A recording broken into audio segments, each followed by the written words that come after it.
Hello, guys. Hope you're doing well. This is TJ, and you're listening to Beyond the Ring podcast. And welcome to my review of this week's Impact show.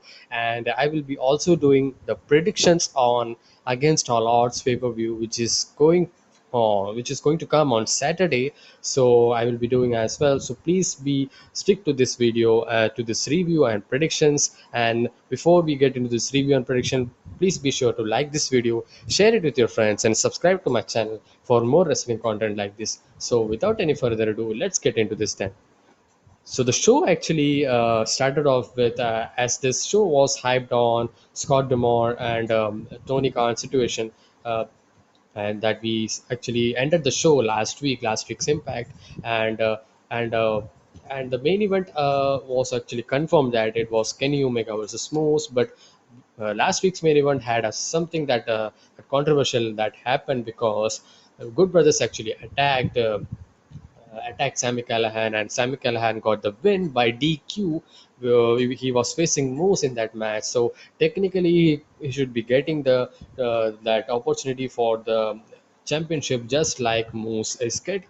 So that was a point for Scott Demore, and Scott Demore finishes off the show last week that he would be discussing of on this show next week with Tony Khan, and that was the show which was ended last week. And this week we actually, right out of the bat, we started off with this segment while Scott Demore is standing in the ring, and um, uh, he actually invites AEW's Tony Khan, and he comes out. He has we have that AEW's music and that banner that he had came about. I didn't think about he would be coming into a music or something, but because I don't think so Tony Khan would be involved in some kind of storyline, but he really had that maybe he can do that while seeing this promo, because he bit kind of sounded off as a heelish.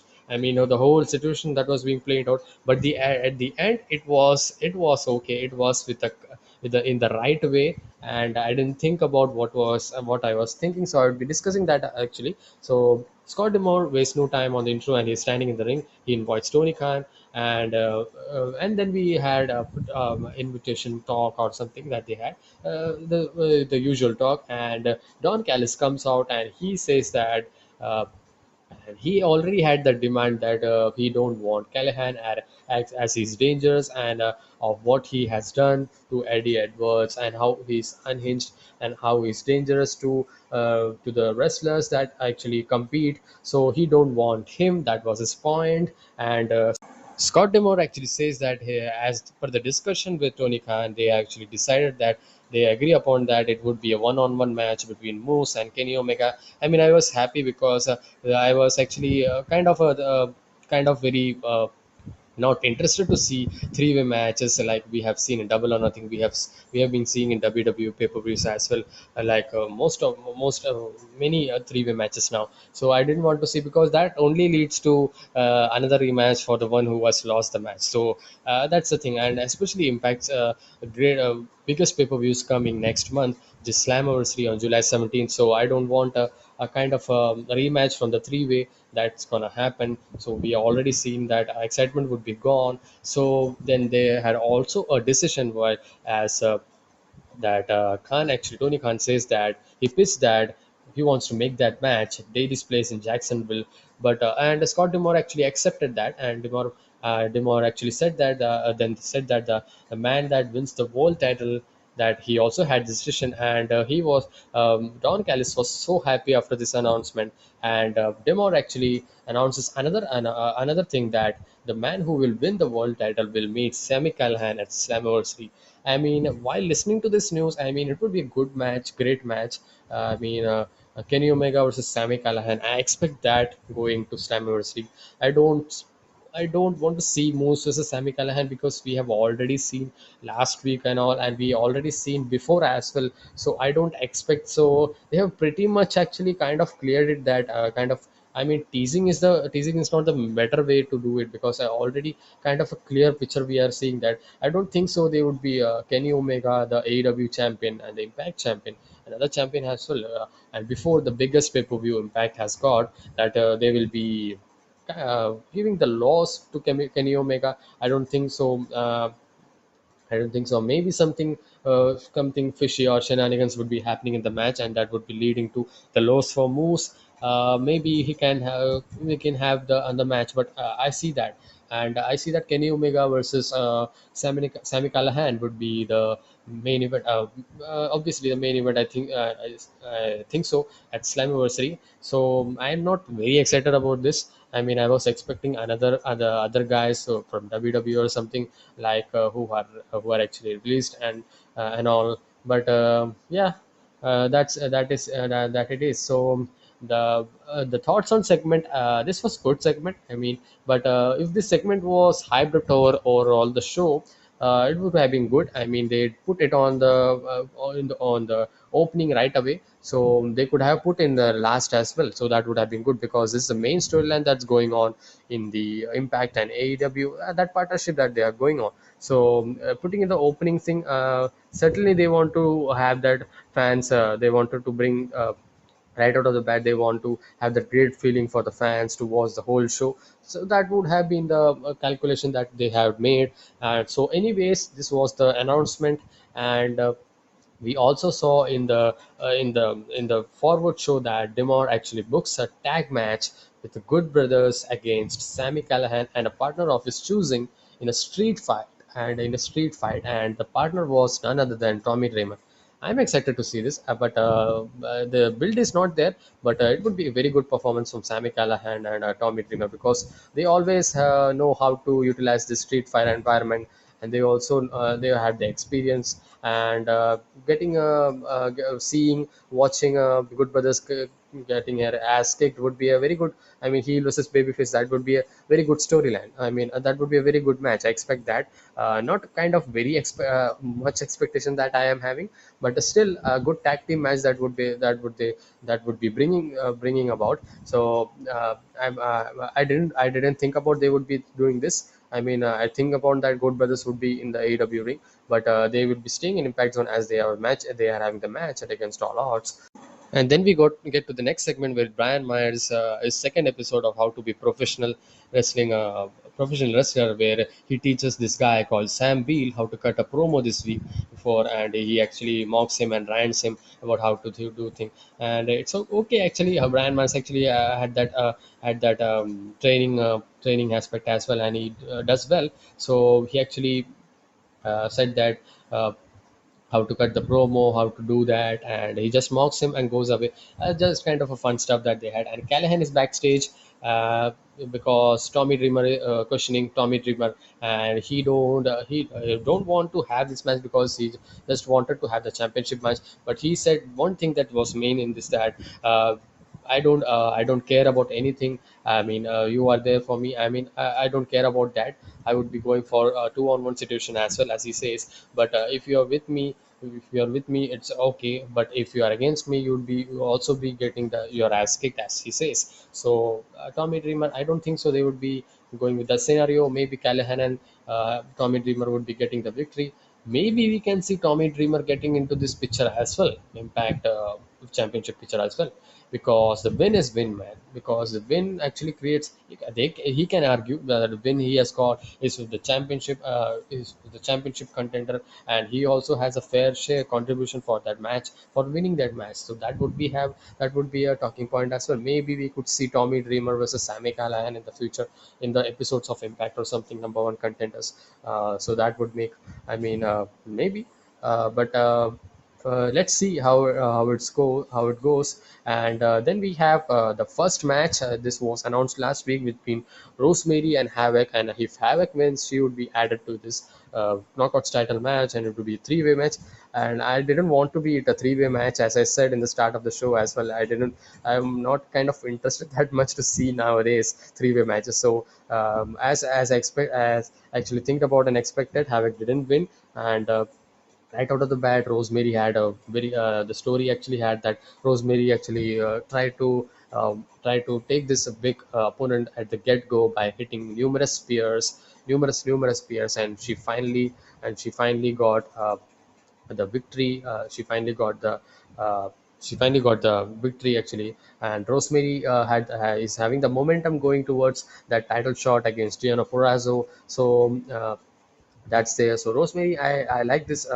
I like her performance. I like her character, and I'm liking DK's character and DK's faction. DK as a faction, as well as and the music is very intimidating kind of music, and I like that music. I actually try to hum that music sometimes. So that's good. So match itself was not that great, just an average okay match, but still just to have that momentum going forward, and they didn't have that long match or something. The match was just there, and then we in the end actually we saw. Uh, uh, and at the end, we saw Rosemary hits two spears to Havoc, and that just ends Havoc. And Havoc, she had that momentum going forward, but after losses, her momentum is going down. Maybe they are going to way forward. I think so. They are going with Rosemary and Havoc forming a tag team to go for that knockouts tag team championship, because they really need uh, new challenges for the tag team championship, because yeah. I don't think so. Kimberly and Susan is doing good for the challenges kind of thing. They already have beaten by the Fire and Flavor tag team. So this is fine match, and then we got another match which was right out of the bat of this match between Kimberly and Tasha Steeles, as Tasha Steeles comes out and. Uh, Tasha Steeles and Kimberly having a match, and this was a fine match. I mean, this was a okay match. I mean, I didn't like Kimberly's wrestling and all. I mean, okay. I mean, Tasha Steeles was the only save moment here that she had. Her moments were good, and her performance was good in this match. I mean, there's nothing. The story that they are going with is they had the tag team match previous week or 2 weeks before or something. Why? Because and they actually throw the shoes, throw the shoes over to Kimberly and Susan while they were having that. I think 10-man tag team, women's tag team championship, knockout tag team, 10 women tag team match that was going on, and so that was the moment where they had that the problems getting started. So this was an okay match, nothing to say about. And then we saw Macklin being at air, and his promo was good here, and he actually tells about he's against the wall, and he actually cuts this promo even more with the intensity and with more angriness. And if you know don't know, I have actually said in the last week's review as well, Macklin is Steve Cutler, and he was in WWE before, and I think so he was in NXT, yeah. Steve Cutler. So then we saw a very good tag team match. This was a match of the night. I mean, I can say that Rohit Raju and Chris Bay versus PT Williams and Trey Mickel. So this was a match to just to have that momentum going forward for the match they are gonna have, that five man X Division number one contender championship number one contenders match, and Josh Alexander is a number one contenders match, and we have seen that defense with TJP, one of a hell match, a very wrestling clinic match, and a great match. And if you have not watched my review last week and all the discussion that I made, and you can check out that. So this was a very great match, and this had a lot of focus on all of the superstars, and all of the superstars didn't feel like they were left out. Rohit Raju is improving every week. I mean, I'm so excited to see. It's so fun to see him wrestle, and he's so good. He's so smooth in doing things, and he's one of my favorite. He's getting and character as well, and he don't need Shera actually, and he's the one he can do his thing own, and he didn't have that. He didn't have Shera this week, and that's good. If Shera is going to do his own story, and that would be good. I mean, and I know that they are bringing that Indian descent to have that kind of tag team or something. Maybe that's they are trying to do, but still he actually hangs it out in his own, and that's good. And Chris Bay was good as well, and PT Williams was a good as well. Trey Miguel and all were good. I mean, all were very good, and all the show all showed how their skills are and how their moves and maneuvers are, and all they had the great nice display of athletics, aerial maneuvers, and PT Williams and Trey Miguel actually tried to.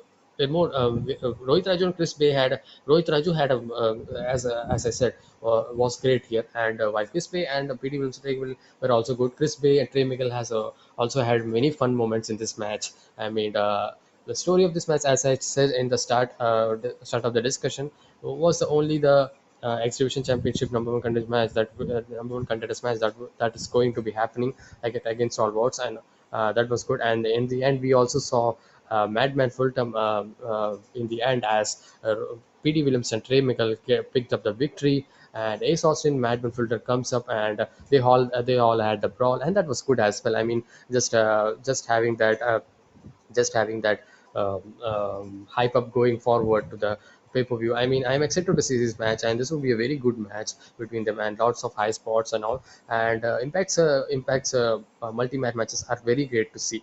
I mean, they put over many fun to see matches, and this will not also be a fun match and great match to see as well. So and they at the end, actually, Ace Austin comes and he attacks all of them, and they set up Madman Fulton in the corner, and P.D. Williams actually hit Madman Fulton with the Super Canadian Destroyer from the top rope Canadian Destroyer that looked good and was safe, and that was great to finish that segment.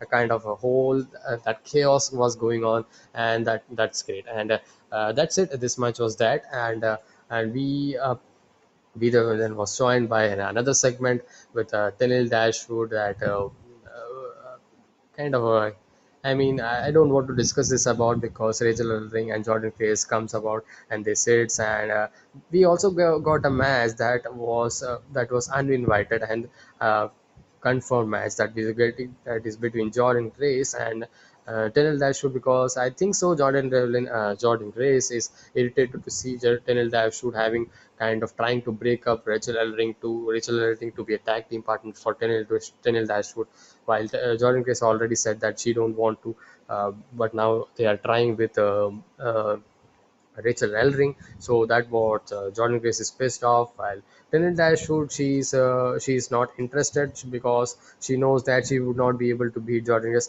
I mean, I think so. This would be a squash match. Maybe Jordan Grace would be winning this match. I'm not excited for this. Just a throwaway match, just to have that match. I don't think they needed to have that this match in pay per view. Uh, I mean, I don't think so. This was main or something to include this. I don't know. Anyways, we actually get into the another match between Joe Doring versus Eddie Edwards, and Joe Doring has his own match coming up against Satoshi Kojima, his first pay-per-view debut in Impact Wrestling for Satoshi Kojima. And Satoshi Kojima has a history as they were in the New Japan, and that played out well. And we had also 2 weeks we had the build-up, and it was good. I mean, good to see Satoshi Kojima, good to see New Japan stars coming to AEW Impact Wrestling, as I'm saying. And it's a very match. It's a very good match that I'm looking forward.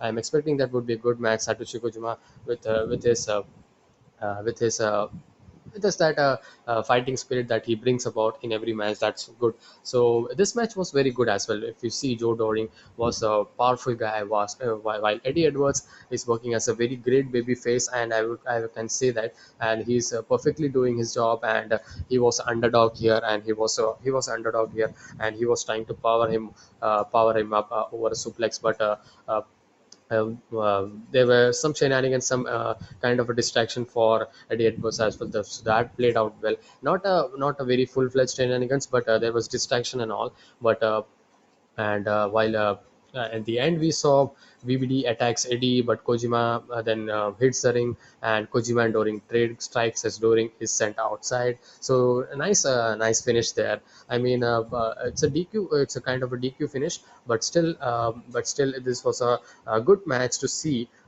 Between Eddie Edwards and Joe Doring, they had some good chemistry, and I have to see this forward as well. If they can make this rivalry in the forward, that would be a good as well. So I like this match as well after the tag team match that they had. So next we got the main event, which was between no disqualification match between Will Morrissey, W Morrissey versus Willie Mack.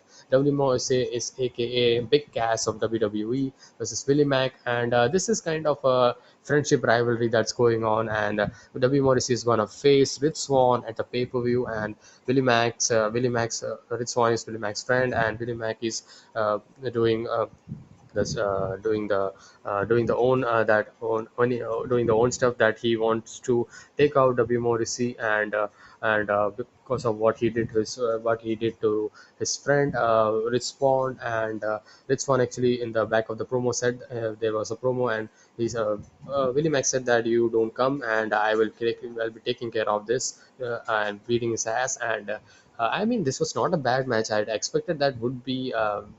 I mean, it's a main event, and they don't have time to build up and kind of lay out the manner of in a pay-per-view time that we get, because this is a 2 hour show, so you expect that something would be omitted, some build-up would be omitted, because these kind of things needs teasing. But still they have that no disqualification match, very good. And Impact puts good matches, because last week we had tables match that was very good, put together by Impact Wrestling, and this match as well they put on very well. I mean, this was not a greatest match of Willie Mack or something, very good match or something, but Willie Mack, as we know, he does unorthodox stuff, and it was good. And we also saw some stuff, shots and chair shots and all, and we also saw Willie Mack's brutal frog splash, uh, which he actually missed upon, and he didn't sell, because he after he WMC actually tries the big elbow, but he moves on. So that was a good there, and kind of a reaction, kind of a baby face support that they were trying to have. And I mean, I will not say that no selling of thing, that was an instinct, and that he had that experience that Willie Mack has. So that was being displayed there. If you think about closely about that, so that was a nice little story there. But this was the story that Willie Mack is doing for his good friend Rich Swann, trying to take out this big mean guy who is trying to take apart Rich Swann, because he was the one who attacked Rich Swann. So this was a good main event. I mean, the nice way to close down. But I expected. I mean, I can say that maybe if they have done that Impact AEW Summit, Tony Khan Summit. Would have been good, because at the end of this we saw actually security actually separates uh, Morrissey and Swan, as Swan comes from the back, and he was attacking he was attacking W Morrissey, and W Morrissey took a chair shot, and he just listens to security very well. And this is one of the superstar that I've seen who just listens of the security what they're telling. They just tell 1 to 2 times and he's gone, and then he takes a chair shot as well, and he's raged, and he doesn't do nothing, he just walking around there, and I mean, I expected that maybe they could have closed the show while they were having more security come on, and a kind of a chaotic, that kind of disturbed ending, chaotic ending, that uncalled ending, that we are out of time kind of something, that would have been a good ending, I think so. I mean, Ravi Morrissey is a very big heel, and he's portrayed as a very big one of the prospect of Impact Wrestling that we gonna see about in for the Impact World Championship as well in the future. So ending that show in that manner, I will taking the chair shot, and that would been good, like Rich Swann attacking Rich Swann again, and he getting that babyface reaction. That's the storyline that would have been formed, and that would have been the end of the show. But still, the match itself was good, and post-match opinions I have actually said about this was the match, this was the show, this was a good show. I mean, there were some matches that weren't that good, that was a okay and average, but we saw three matches actually good. A tag team match between the five-way X Division Championship number one contest match that we're gonna see, and we also saw this Joe Doring and Eddie Edwards match that was good as well, and Bill Morrissey and Willie Mack as well, that good main event as well, no disqualification match. Certainly it was physical. So, and that's it, this was my show. So now we get into the predictions of my Impact's pay-per-view, which is gonna against all odds pay-per-view, which is gonna come on Saturday. So let's pull over the card then. This is the card then, and we are gonna see Jordan Grace versus Daniel Dashwood. And I don't want to say about this match. I didn't think about this match, and this is just to have to fill the card. I mean, they already have 9 matches. So it wasn't that necessary. It was not necessary to bring about Jordan Grayson version. But still, it's I don't. I hope to see that. I hope to see it would be a squash match and just end it in a minute or so. Jordan Grace is my prediction there. And when we saw, and then we have W. Morrissey versus Rich Swann. So, as a story, we could say that, as I could say that Babyface is the one who should be getting the victories as Rich Swann. But still, I don't I may not be shocked to see W. Morrissey getting the victory because he has ton of momentum going on and he's been winning all the matches that ever since he debuted in the tag team match after he had several singles matches. And I may not be shocked to see W Morrissey getting the victory, but my prediction is Rich Swann would be getting the victory, and maybe some interference from Willie Mack as well. We can expect as well. Yeah, I think so. Maybe Willie Mack would be interfering this. So Will Morrissey. Will Morrissey versus Rich Swann. Rich Swann is my prediction. So then we get to the next match, which is Satoshi Kojima versus Joe Doring. So this is kind of a debut for Satoshi Kojima. So I don't think so. Joe Doring getting the victory is the story that would be, and this is pretty much clear that Satoshi Kojima and his debut match in a pay-per-view, and a legend like Satoshi and a legend like Kojima. Who is more popular than Joe Doring compared to Joe Doring. So I think so. Satoshi Kojima would be getting the victory, and I'm very excited to see. I'm interested to see this match. I mean, this would be a very good match, and I like the style of Satoshi Kojima and. That fighting spirit that he brings about and the machine gun chops and all, and that's good, and this would be a good match, I think so. So then we get to the next match, which is going to be street fight between the Good Brothers versus Sammy Callahan and Tommy Dreamer. This didn't have any build. This is on the back of that Impact Championship scenario that's going on. Sammy Callahan and Tommy Dreamer having joining as well for the tag team situation. And Good Brothers, maybe if they had made this kind of a question mark for until the pay-per-view and Tommy Dreamer coming back, maybe they can do they can maybe they can this do as well, I think so. Yeah, they would have done this. Maybe it would have been good as well, I think so. But still, as we know that Good Brothers is facing Sammy Callahan and Tommy Dreamer, and I think so Sammy Callahan and Tommy Dreamer would be winning the match, and this would be a scenario that could be playing out for the Impact Championship in the Slammiversary. Like Sammy Callahan is the number one contender, and he is the next challenger, and they have confirmed that for Slammiversary, but they didn't show the graphics or something. But they have confirmed that Sammy Callahan is gonna face whoever the winner of the championship match is gonna be, whether it is Kenny Omega or Moose. And I think so that Tommy Dreamer may also be getting into this championship situation. I see that because a tag team situation, a tag team match is tag team match because there's a two effort going on. So if he get the victory, so that kind of he can also make an argument that maybe Tommy Dreamer getting the opportunity as well. My thoughts, would make the situation interesting, but this would be a good situation, but I didn't think about like how the storyline would be going.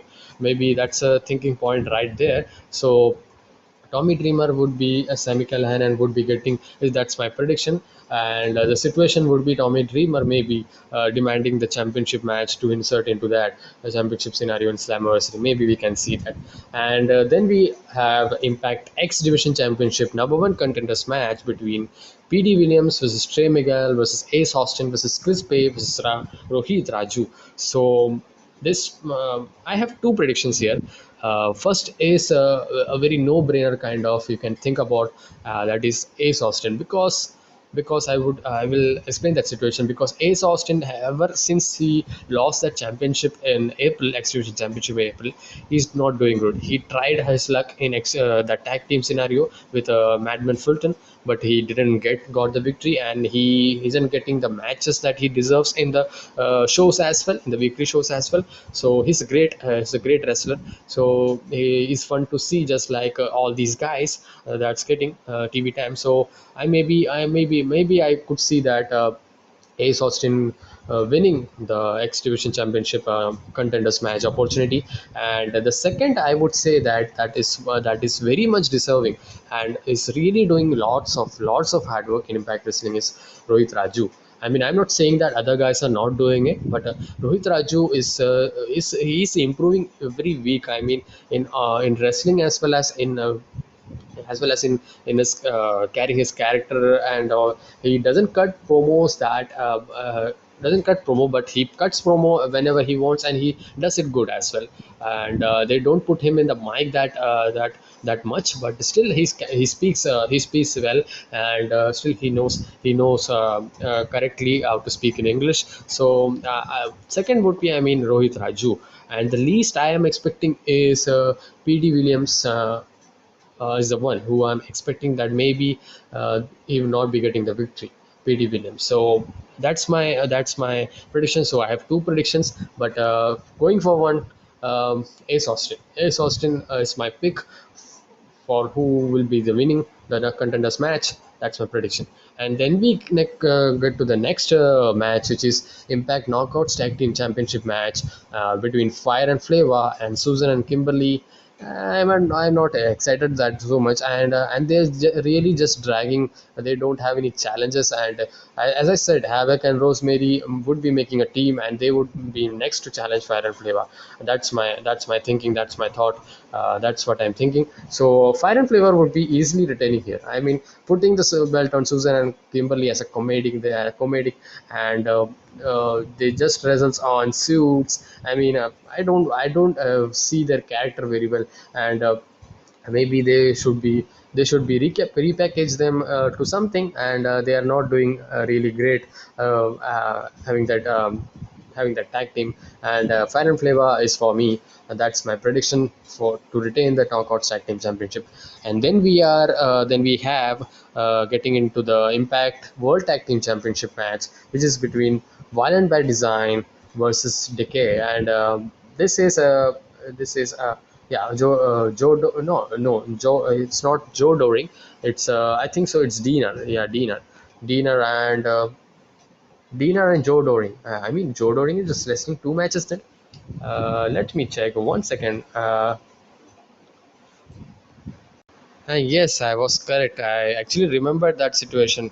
That Rhino and Diener is the one from Violent by Design who's going to be challenging for to DK. That is Crazy Steve and Black Taurus for the Impact World Tag Team Championship. I mean, this would be a good match. I mean, they both are big guys, and Rhino and Diener would be fun to watch. And Crazy Steve and Black Taurus. Black Taurus is also a big interested to see Black Taurus and Diener that scenario playing out, and Crazy Steve as well. Crazy Steve is also kind of a very cryptic kind of character that he has, and he's funny as well as his promos and all we have seen past few weeks. So would be a good match. Would be a stepping stone, kind of a reign for Violent by Design. And I'm going with Violent by Design retaining the Impact World Tag Team Championship. And then we have Impact Knockout Championship match between Diana Purrazzo versus Rosemary. This is a very simple prediction. I mean, because I don't think so. Rosemary, as I said, Rosemary and Havoc, they actually had that teased that they had friends, and they may be having to go into the tag team division, and tag team division knockout tag team division needs stars, and they need challengers, because Kimberly and Susan, I don't think so that they are the challengers. And after this, I think so maybe these two girls would be going. Rosemary and Havoc would be going for that knockout tag team championship. So Diana Purrazzo, I'm telling that her character is evolving, and she is really into that heel character now, not a baby face like we have seen 4 weeks ago or something. She had turned it completely, and she's attacking post match everyone, and I think so. She would be retaining. Diana Purrazzo would be retaining. But while I talk about Diana Purrazzo, I want to say one thing: her promo skills is not up to the mark. I mean, she cuts good promo, but her sound. I mean, that's God gift. I mean, we cannot say something about that, but still, I mean, that not fits her. That not fits her kind of character, kind of a heel character that she has. But she need to change that modulation, voice modulation, if she wanted to be sound like a heel. But actually, because last week or so we have seen her promo, that I actually noticed upon, her sound is very she's portraying a heel character, but her sound is very kind of not matching with the character. So if she can try, that's my thought I'm saying. So I'm but still, her performance as a wrestler, she's doing great, and her matches are very great, very fun to watch, very well uh, played out matches that we have seen. Not a bad match that she had ever since she became the knockout champion. So I'm going with Diana Purrazzo. My prediction is Diana Purrazzo, and we have the main event, which is between Kenny Omega and Moose, and this is gonna be happening at Daly's Place in Jacksonville, Florida, in AEW Ring. This is not an Impact Zone, so a kind of a changed environment. I mean, I can expect that maybe some interference from Don Callis. He had that interference as well in the triple threat match. Well, a triple threat double or nothing match as well. We have seen that, we have saw that. So maybe that as well we would be seeing. And I think so. I don't think so Kenny Omega would be losing the title. I mean, it's just getting started, and I am listening to a very bad news that Kenny Omega is planning to get retired. I mean, that's a very bad news, because as someone who is making the mainstream audience news, and having that forbidden door opened, and having that moment, and just not to get that vibe, and that's a very bad thing. And I'm talking about his real life thing, I'm just talking about. So maybe he becomes well, and he just continues to put on great matches. If he also loses the title way forward, or here as well, Kenny Omega. So I don't think so Kenny Omega would be losing the title. So Kenny Omega is my prediction, and maybe we could see the interference from Don Callis, as Good Brothers is not there, and they're not going to be there as they say. So that's my prediction for Impact's Against All Out pay-per-view, which is gonna come at tomorrow Saturday, 12th June 2021. So this card looks good, but introducing that Jordan Grace match wasn't necessary. So, but still, we have 10 matches. This is a packed card. Last Under Siege card was that was that long, or this is long? I don't know. I mean, I think so. This is long. I mean, lots of matches. Two matches confirmed here in Impact in this episode actually. We have Street Fight and this Jordan Grace match as well. That was unnecessary. That, I mean, they should have that match in the middle or something. Don't put in the opening, man. Don't maybe put Satoshi Kojima Joe Doring match in opening, and that would be a good opening. I mean, that I can see. Maybe you can have that some knockouts, no knockouts, X Division Championship match or something. You can do that as well. So that's my thought about this pay-per-view, and pay-per-view card and predictions. And mostly I have said that all championships would be retaining, all champions would be retaining the champions. I don't see anyone who would be losing the championship. Kenny Omega, Diana Purrazzo, Violent by Design, Fire and Flavor, and these are the champions. So I don't think so the title would change hands. I mean, the most shocking that I would be seeing if title change would be, I think so, maybe Kenny Omega losing, because that has more implications uh, than other three champions, that have more implication, because the whole storyline that's going now would be getting ended. So I think so. In my opinion, that is that Kenny Omega certainly would be retaining kind of having that championship till Slammiversary. Maybe we can get the challenge at Slammiversary. That's a big paper for Impact. Maybe we get the and maybe we can get a shuffle again to Kenny Omega as well. Maybe uh, he could get a kind of you can say time to rest or something. Maybe you'll be out of action for something just to rest upon, maybe. So that's what I am expecting. So I hope so he's well, he's mentally health, he's physically would be healthy. And I actually read about this news, and that's very bad for a wrestler or a superstar just having to retire at this kind of a young age. He's in 30s, and he is left so much of moments and career that he has left. So that's my predictions. So put it in the comment section below what your predictions are for this against all pay-per-views, and are you excited about this pay-per-view? And talking about me, I am interested to see. I'm excited, not kind of excited, kind of like a NXT takeover in your house, but still this will be a good pay-per-view. So that's it. This is my review and predictions, review of Impact, as well as the prediction that I have laid out. So I hope you enjoyed it. Please be sure to like this video, share it with your friends, and subscribe to my channel for more wrestling content like this. So I will see you guys in the next one. Until then, be safe, stay energetic, peace.